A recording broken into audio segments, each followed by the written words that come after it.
Bismillahirrahmanirrahim. Ibadallah rijalallah aghithuna li ajlillah wa kunu aunana lillah asa nahdha bifadlillah ala al-ghafi salatullah ala syafi salamullah bimuhyiddin khalisna minal balwa Allah wa ya aqtab wa ya anjab wa ya sadat wa ya ahbab wa antum ya ulil albab ta'ala wa nasuru lillah ala al-ghafi salatullah ala syafi salamullah bimuhyiddin khalisna minal balwa Allah sa'alnakum walizulfa rajawnakum wa fi amrin qasadnakum fashuddu azmakum lillah ala al-ghafi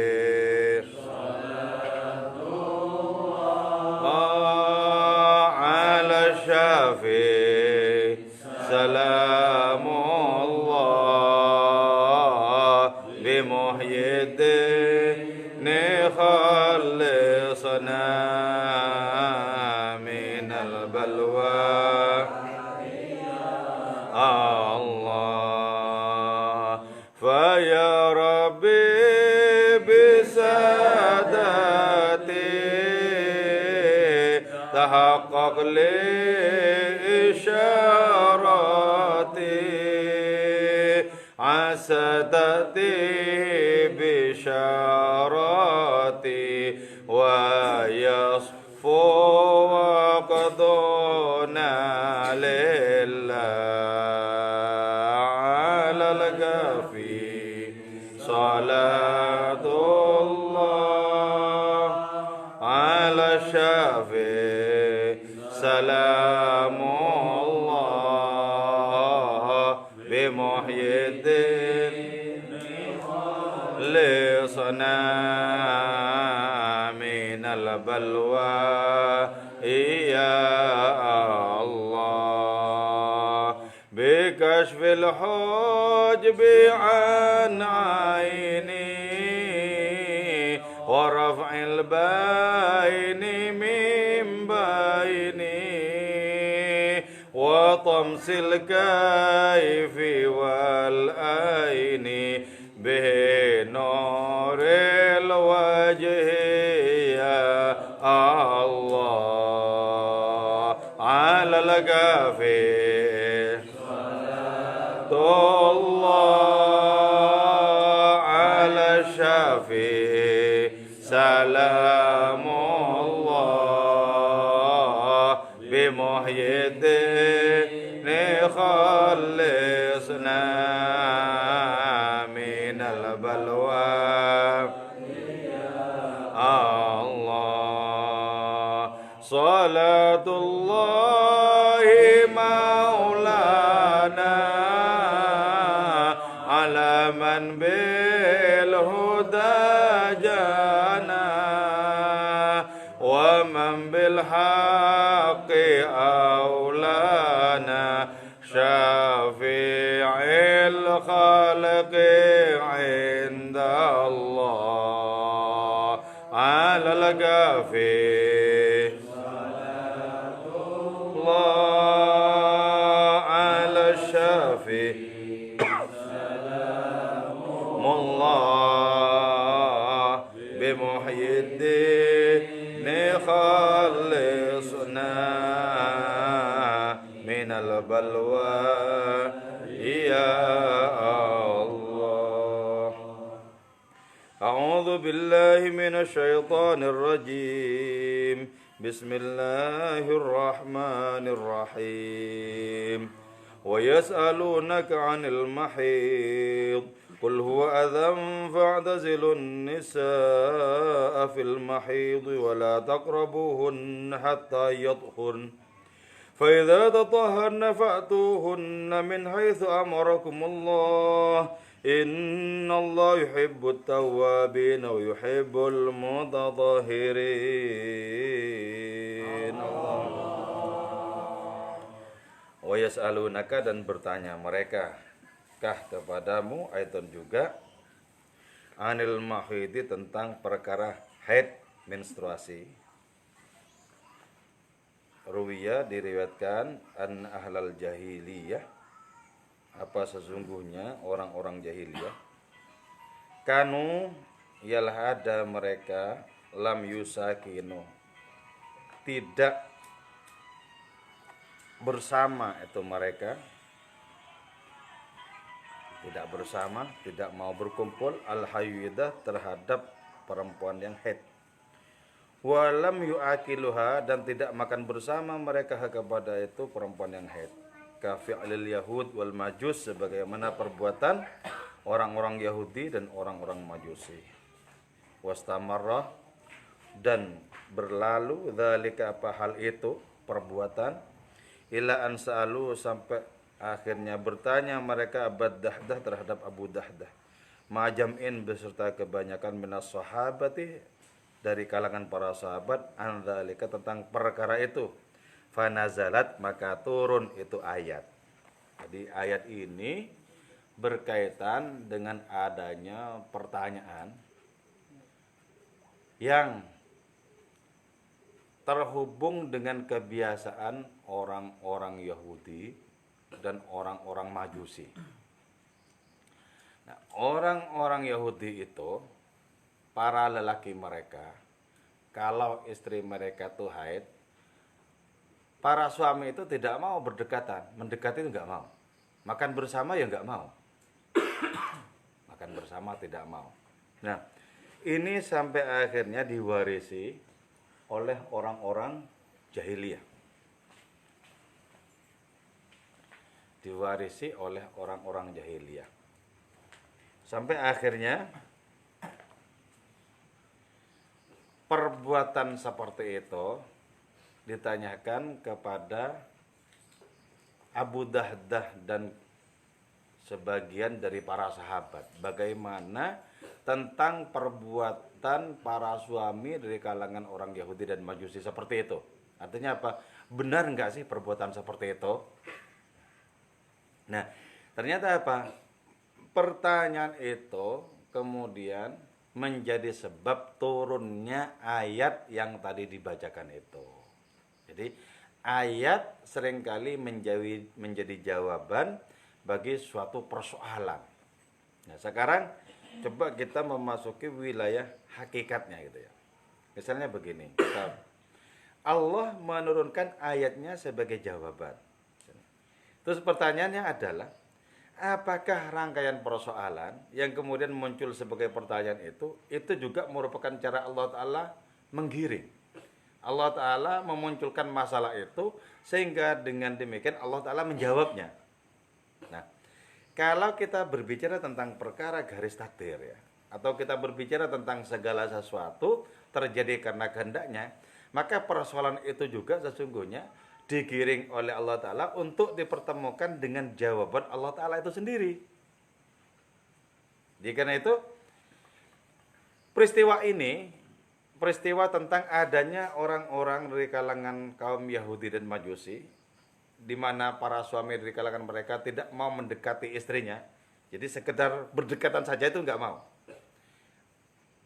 Jadi duduk bersama itu nggak mau, makan bersama nggak mau, apalagi yang lain-lain. Nah, kalau kita meyakini bahwa tidak ada apapun yang terjadi kecuali atas irada Allah, maka itu pun juga sesungguhnya merupakan cara Allah Ta'ala untuk apa? Untuk memberikan jawaban dengan sebuah ayatnya yang diturunkan untuk menjadi jawaban, menjadi solusi bagi perkara seperti tadi. Jadi di sini kita tidak hanya melihat sepotong tentang kesucian ayat yang turun itu, tapi juga kita membaca tentang adanya kehendak Allah Ta'ala di balik berlangsungnya tradisi orang Yahudi dan Majusi, yang persoalannya kemudian berjumpa dengan para sahabat, lalu Allah Ta'ala memberikan jawaban. Nah, karena ini berkaitan dengan orang-orang Yahudi, ya, boleh jadi memang, boleh jadi syariat dari kalangan orang Yahudi itu boleh jadi seperti itu.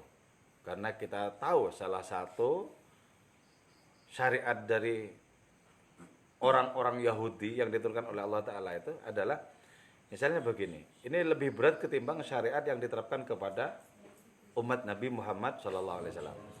Karena kalau orang Yahudi itu bajunya terkena najis, maka baju itu harus digunting. Artinya apa? Itu tidak tersucikan dengan air.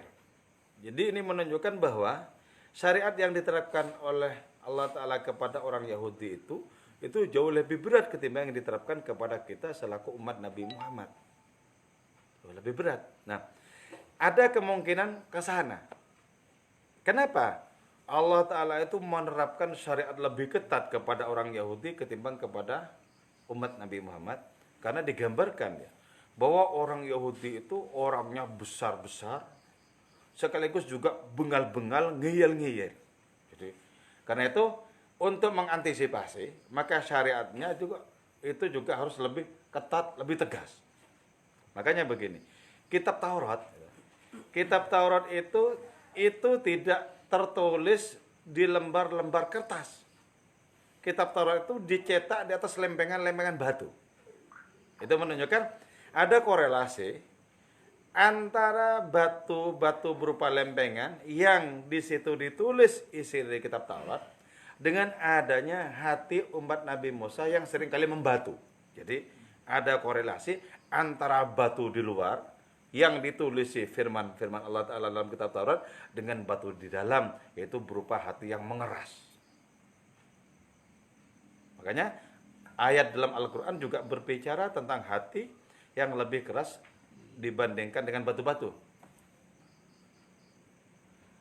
Tsumma qasat qulubukum mim ba'di dzalika fahiya kal hijarah aw asyaddu qaswah. Jadi ini juga sama nih. Ini konotasinya kepada umat terdahulu. Bahwa hati kalian, kata ayat tadi itu menjadi mengeras seperti batu atau lebih keras lagi dibandingkan dengan batu-batu. Nah, ini bisa kita maklumi kemudian kenapa syariat dari nabi-nabi terdahulu itu lebih tegas, lebih ketat, lebih mencengkram. Itu karena disesuaikan dengan watak dari masing-masing umat terdahulu itu.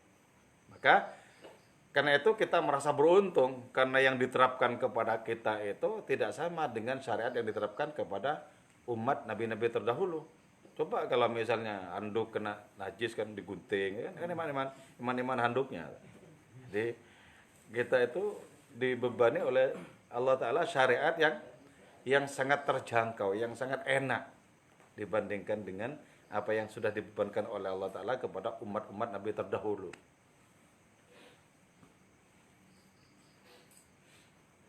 Rabbana wala tuhammilna ma la taqata lana bih.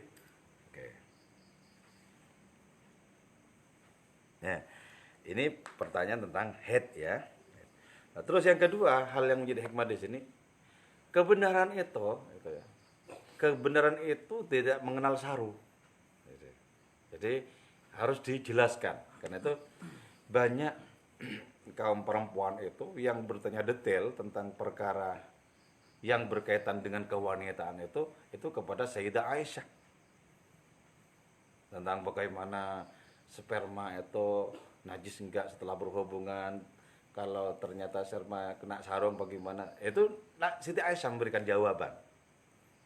Jadi karena itu dalam perkara agama itu tidak boleh kita malu-malu untuk mengetahui yang memang semestinya diketahui berkaitan dengan hubungan laki-laki dan perempuan. Nah, di sini yang ditanyakan tentang perkara haid, menstruasi. Kul huwa adzan mu'dzin yuta'adza minhu man yaqribuhu. Kul, katakanlah engkau Muhammad, huwa adapun tuh haid, adzan ialah suatu penyakit ringan ya. Karena itu banyak orang-orang yang haid itu terus kemudian merasa sakit, merasa tidak nyaman pokoknya. Penyakit ringan. Penyakit yang memang datangnya itu bisa rutin setiap bulan. Makanya disebut kemudian datang bulan. Sebenarnya bulannya tidak datang dari mana-mana.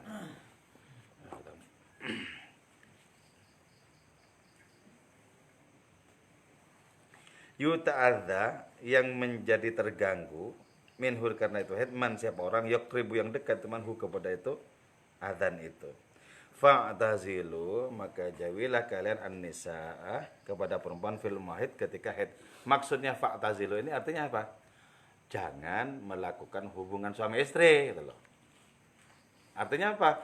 Bukan lantas kemudian tidak duduk bersama, tidak bercengkerama, bukan lantas kemudian tidak makan bersama, tidak. Satu-satunya yang tidak boleh dilakukan ketika perempuan itu adalah apa? Jima. Semuanya boleh sabda Nabi kecuali nikah. Nah, kata-kata nikah di sini adalah hubungan suami istri. Itu yang nggak boleh. Hubungan suami istri. Tapi hubungan suami istri yang dimaksud itu ya hubungan suami istri yang bisa menjadikan orang itu junub. Nah, kalau misalnya ditutupi kain dan lain semacamnya nggak masalah itu. Nggak masalah. Jadi yang tidak boleh adalah sebagaimana yang memang sudah dilakukan dalam hubungan suami istri. Jadi kalau yang lain-lain itu nggak masalah. Boleh. Boleh. Tapi kalau dubur itu memang baik suci maupun tidak suci, nggak boleh itu. Jadi orang-orang Yahudi yang sudah menyingkir dari syariat mereka sering melakukan hubungan seperti itu juga. Nanti di dalam ayat berikutnya ini dijelaskan tentang kebiasaan-kebiasaan yang tidak benar. Karena itu wala taqrabuhunna, janganlah mendekat kalian hunna kepada itu mereka para istri bil ityan wal wiqa, dengan cara mendatangi dan kemudian melakukan hubungan sama istri itu. La bil musahabat, tidak apa-apa kalau masalah bergaul. Pergi bersama, berdekatan enggak masalah. Wal mukhalatah, dan berbaur enggak masalah. Wal muakalah, makan bersama juga enggak masalah. Enggak apa-apa. Qasidina fi hikmati ibqa'i nau'il insan. Oh, melampaui. Hatta yadhurna, sehingga mereka itu suci. Jadi kalau sudah suci baru boleh.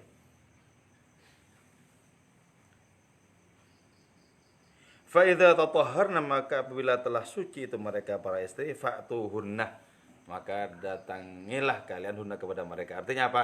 Kerjakan kewajiban suami istri yang memang sudah terbiasa dikerjakan.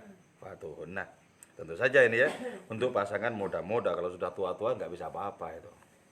Jadi ini yang muda-muda yang masih. Kalau sudah tua-tua nggak bisa. Tapi kalau cuma tua umurnya, asalkan dari perut ke bawah masih muda, nah itu Bagamur masih punya bayi. Itu cuman perut ke atas tua itu.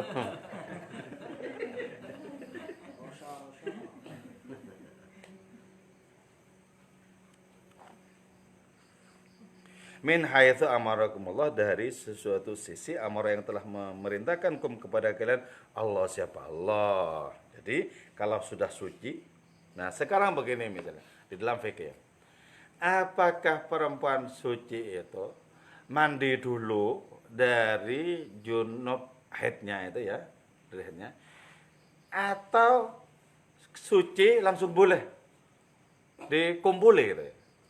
Nah ini ada dua pendapat, dari kalangan para ulama mazhab itu ya. Kalau Imam Syafi'i jelas harus mandi dulu baru bisa dikumpuli. Jadi mandinya bisa 2 kali, mandi bersih dulu baru karena suaminya sudah lama menahan langsung terjadi apa yang terjadi, mandi lagi. Nah, Imam Syafi'i. Jadi tidak bisa langsung tanyain sudah gimana, suci enggak suci. Ya wis sekalian mandinya dikit dikumpulkan. Tapi juga ada yang membolehkan kalau memang sudah tidak ada darahnya sama sekali itu enggak usah mandi dulu, langsung saja juga boleh. Nah, ya. Langsung saja juga boleh. Ini ilmunya dulu untuk yang jomblo-jomblo ini. Ilmunya dulu. Yuk adiknya diajari gue. Sudah saya bisikin untuk kupingnya dulu. Ini ilmunya dulu. Nah, ketika hubungan suami istri itu apa sesungguhnya yang diinginkan? Qasidina fi hikmata ibqa'ina il insan. Itu semata-mata untuk melanggengkan spesies manusia. Jadi, kita manusia ini merupakan tajalli Allah Ta'ala yang paling sempurna. Merupakan pengejawantahan dari kalangan para makhluk yang paling sempurna dibandingkan dengan ciptaan-ciptaan Allah Ta'ala yang lain. Jadi niatnya itu apa? Yaitu senantiasa berusaha untuk apa? Untuk menjadi produsen bagi tajalli Allah Ta'ala berupa manusia-manusia yang soleh-soleh itu. Berusaha ke sana. Jadi sebab begini ya. Ketika masih ada kelahiran di mana-mana, kelahiran bayi di mana-mana, berarti Allah Ta'ala masih menghendaki spesies yang paling mulia ini bisa bertahan. Bisa bertahan. Jadi dikehendaki. Karena itu di mana-mana orang itu senang dan gemes sama bayi-bayi. Kenapa? Karena itu satu, merupakan tajalli Allah Ta'ala paling sempurna. Yang kedua, itu baru datang dari takdirnya. Jadi kalau ada orang kok tidak senang sama bayi-bayi itu rohaninya masalah itu. Kenapa? Loh, itu baru datang dari takdirnya Allah dan yang baru datang itu kan menggemaskan. Yang baru datang itu kan masih getarannya kan sangat bagus. Yang baru datang, yang tidak ternodai oleh dosa apapun masih lagi. Jadi karena itu Nabi itu coba ya. Nabi itu setiap saat pulang dari bepergian pasti nyambangi bayi-bayi itu. Dengan penuh kasih sayang. Bahkan di hadapan tamu-tamu, Nabi itu terbiasa mencium bayi-bayi. Nah, ketika ada rombongan dari Yaman ya, ada rombongan dari Yaman itu datang bertamu kepada Kanjeng Rasul. Nabi itu mencium cucunya, yaitu Hasan dan Husain waktu masih kecil itu loh. Nah, kata si rombongan dari Yaman itu, di antara mereka itu ada yang bilang, Nabi, saya punya 10 model bayi-bayi kayak gitu, tidak pernah saya cium ya. Nabi kemudian bersabda, man la yarham la yurham. Orang yang tidak punya kasih sayang tidak akan mendapatkan kasih sayang. Loh. Jadi karena itu penting sebenarnya itu. Kita mengasah rohani kita dan akan muncul di situ kasih sayang kita terutama kepada anak-anak tak berdosa, pada bayi-bayi itu. Gemes ya. Karena itu baru loh. Baru datang sebagai produk dari kemahaan Allah Ta'ala. Maka kata Ibnu Arabi begini, sangat aneh kata Ibnu Arabi. Bayi-bayi itu bisa mengatur orang tua, bisa menundukkan orang tua. Jadi, coba misalnya ya, orang tua itu kan gandrung kepada bayi-bayi itu. Walaupun orang tua itu akalnya sudah melampaui dunia, dia akan berlogika sebagaimana bayi-bayi. Berbahasa seperti bayi-bayi. Ya. Orang tuanya sendiri masih tanya, anaknya siapa? Lah iya, anaknya bapaknya. Masa ditanya? Logikanya itu kan sesungguhnya secara tidak langsung diperintah oleh si bayi itu. Ayo gandrung ke sini. Ayo perhatian ke sini kan gitu. Cuma tidak dengan bahasa lisan, dengan bahasa kenyataan. Makanya wajar kemudian orang-orang itu perhatian, gemes, senang kan gitu kan. Kemudian apa yang diminta tuh. Kalau diminta oleh anak yang lebih besar mungkin tidak mau, tapi kalau yang kecil itu minta, mau ya. Berarti apa? Itu berarti apa? Lebih orisinil Mas. Lebih orisinil.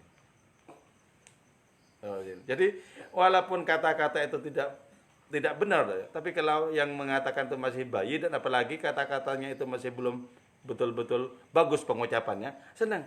Muhammad sering bilang apa? Dacan, maksudnya bilang dasar itu loh, dacan. Jadi, sebenarnya kalau itu diungkapkan oleh yang tua, oleh dating, saya nggak suka itu. Tapi karena Muhammad dan pengucapannya tidak benar, itu yang jadi lucu. Ternyata sesuatu yang bisa tidak enak didengar ketika diucapkan orang tua, enak ketika diucapkan oleh bayi-bayi.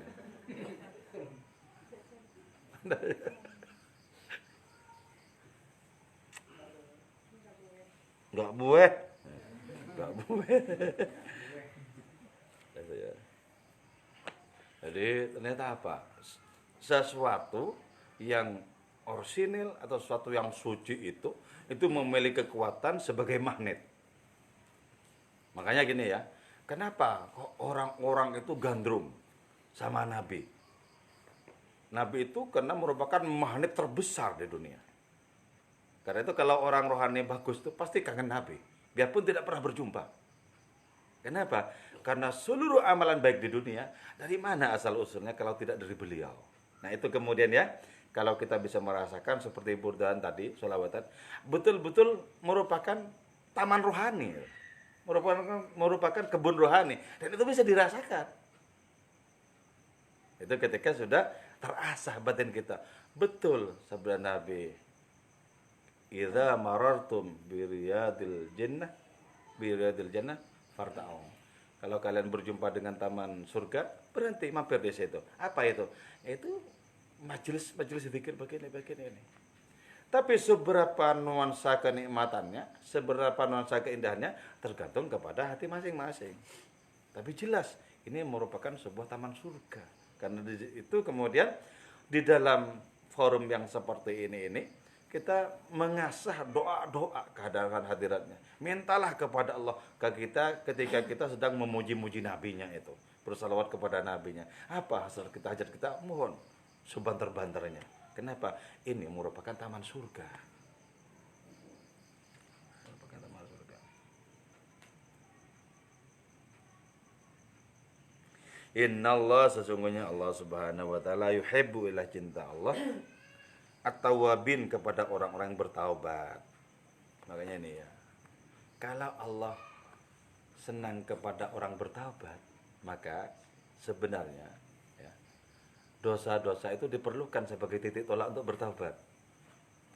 Sebab kalau tidak dosa kan tidak bertaubat. Jadi dosa itu ada kalanya menjadi sebuah poin dalam langkah-langkah rohani kita.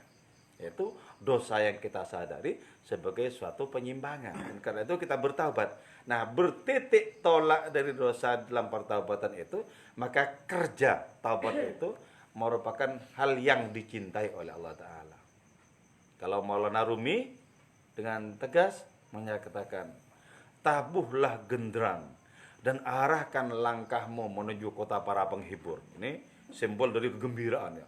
Menabuh genderang, menabuh trompet, dan kaki-kaki dilangkahkan menuju kota para penghibur, menuju kota kesenangan demi kesenangan. Kenapa? Karena seorang anak muda sedang memasuki fase pertaubatan. Jadi kalau kita sudah mengalami fase pertaubatan, itu tanda-tandanya kita sedang berlari menuju taman bunga rohani. Tapi sepanjang belum ada pertaubatan seperti itu, sepanjang belum ada keinsafan, maka kita tetap saja dalam kubangan dosa-dosa dan kesia-siaan itu. Jadi sadarilah dosa itu sebagai pelecut kita untuk berlari menuju taman bunga rohani tadi. Tabadri apa? Anil mail, dari condong ila khilafima, kepada menyalahi suatu amaro yang memerintahkan Allah, siapa Allah, bihi terhadap itu ma. Wa yuhibbuna dan cinta wa yuhibbu dan cinta Allah al-mutatahhirin kepada orang-orang yang bersuci dari apa? Anil adnas dari kotoran-kotoran, az-zahira yang zahir, wal batin dan yang batin. Jadi Allah Ta'ala itu suka kepada orang yang lahir dan batinnya suci, bersih itu, suka, enggak gembel-gembel. Jadi, suka kepada orang yang lahirnya suci, batinnya suci. Karena itu ya ada penelitian ya, saya membaca di Facebook itu bahwa air wudhu itu ternyata itu merupakan sarana paling ampuh untuk kecantikan perempuan dibandingkan makeup apapun yang lain loh sebenarnya. Tentu saja kalau wudhunya tidak hanya untuk sholat itu loh. Jadi memang menjaga wudhu. Jadi batal wudhu. Itu lebih bercahaya bagi wajah, bagi para perempuan, juga laki-laki dibandingkan dengan adanya hasil kerja salon apapun. Coba kalau kita misalnya laki-laki, dawamul wudu itu bercahaya. Dan wajah yang bercahaya itu walaupun dilakukan oleh orang yang kulitnya hitam, ya tetap bercahaya, ada auranya. Jadi ada orang misalnya ya putih, tapi nggak pernah tersentuh oleh air wudu. Walaupun putih itu nggak ada cahayanya. Walaupun putih nggak ada cahayanya. Ada misalnya ya, orang-orang yang kebetulan kulitnya agak putih tapi tukang santet. Itu juga suram walaupun putih. Coba tanyakan Hartono di Madura ya. Suram itu. Tapi ada misalnya kiai-kiai mushola menjaga wudhu dengan ikhlas mengajari anak-anak Al-Quran. Walaupun wajahnya itu kulitnya itu tidak begitu putih, bercahaya. Bercahaya. Jadi ternyata apa? Efek dari wudhu itu mencahayai seseorang. Mencahayai seseorang. Dan yang saya baca itu sudah hasil penelitian bahwa air wudhu itu jauh lebih unggul untuk menciptakan kecantikan pada perempuan dibandingkan dengan adanya hasil dari kerja-kerja salon atau dokter itu. Lebih ampuh lagi. Tapi yang menerapkan ya jarang saja menerapkan. Sebab ribet lah ya. Habis dari kamar mandi batal, mau wudhu lagi itu malas banget. Apalagi sekarang musim dingin. Wah, musim dingin. Nunggu sekalian kalau mau sholat. Untuk masuk kamar mandi hanya semata-mata untuk wudhu itu angel. Angel. Wong ada yang pipis cuma pipis saja nggak wudhu sampai situ kok. Padahal sudah di situ tersedia air, tidak kekurangan air. Tapi ya pipis saja sudah. Wudhu itu diibaratkan apa? Harus menyatu dengan sholat karena itu hanya untuk keperluan sholat. Nah, gitu ya gimana? Jadi kalau orang dawamul wudhu itu batinnya bisa lebih tajam, auranya lebih bercahaya. Kalau bisa dawamul wudhu. Karena itu Syekh Abdul Qadir Jailani, pengarang kitab tafsir ini, itu selama 40 tahun, salat subuh dengan wudhunya salat isya, 40 tahun. Hebat ya. Bagaimana kita tidak kagum, kita nggak bisa kok begitu. Subuhnya salat, dari wudhunya salat isya. Berjam-jam itu. Ini kata seorang ulama pengikut Syekh Abdul Qadir, bukan lantas tidak batal tapi langsung wudhu itu loh. Jadi tidak menunggu jeda. Tak tidur dulu sekalian, enggak. Batal wudhu terus begitu. Tuh, kalau kita sanggup tidak usah 40 tahun, 40 hari saja bisa begitu. Lihat keistimewaannya nanti. 4 hari aja pedot. Oh, berat. Ya gimana? Jadi lebih banyak tidak punya wudhunya ketimbang punya wudhu. Waduh. Lebih banyak. Jadi Allah Ta'ala itu cinta kepada orang yang suci, lahir dan batin. Nah, batin kita disebut suci. Misalnya ada ungkapan hati yang suci. Apa maksudnya hati yang suci itu? Hati yang sudah tidak punya hasrat kecuali kepada Allah. Hasrat kepada yang lain hanyalah sarana semata. Hasrat yang lain itu cuma merupakan perantara saja. Jadi hatinya itu butuh dengan hasrat yang total kepada Allah Ta'ala. Jadi sudah apa? sudah tumpul hasratnya kepada yang lain-lain itu, tumpul. Kalau ditawari ini itu ya cuma sekedarnya saja ya, boleh juga tidak gitu ya. Jadi tidak seberapa hasrat kepada yang lain itu. Ya, sudah tumpul begitu. Kalau kepada Allah Ta'ala begitu semangat. Nah, itu disebut dengan hati suci. Hati suci. Jadi tidak lantas kemudian yang disebut dengan hati suci itu tidak mengerjakan dosa. Ya, enggak ada. Selama kita jadi manusia pasti ada dosanya. Tidak mungkin. Tapi walaupun ada dosanya bisa kita hanya berhasrat kepada Allah Ta'ala, itu bisa. Itu disebut dengan hati yang suci. Nah, yang seperti itu yang dicintai oleh Allah Subhanahu wa Ta'ala. Oke ya. Moga-moga perjumpaan kita senantiasa menjadi taman surga bagi kita, menjadi barokah dan manfaat untuk kita dan keluarga kita. Amin ya mujibus sailin wal afa minkum. Wassalamualaikum warahmatullahi wabarakatuh.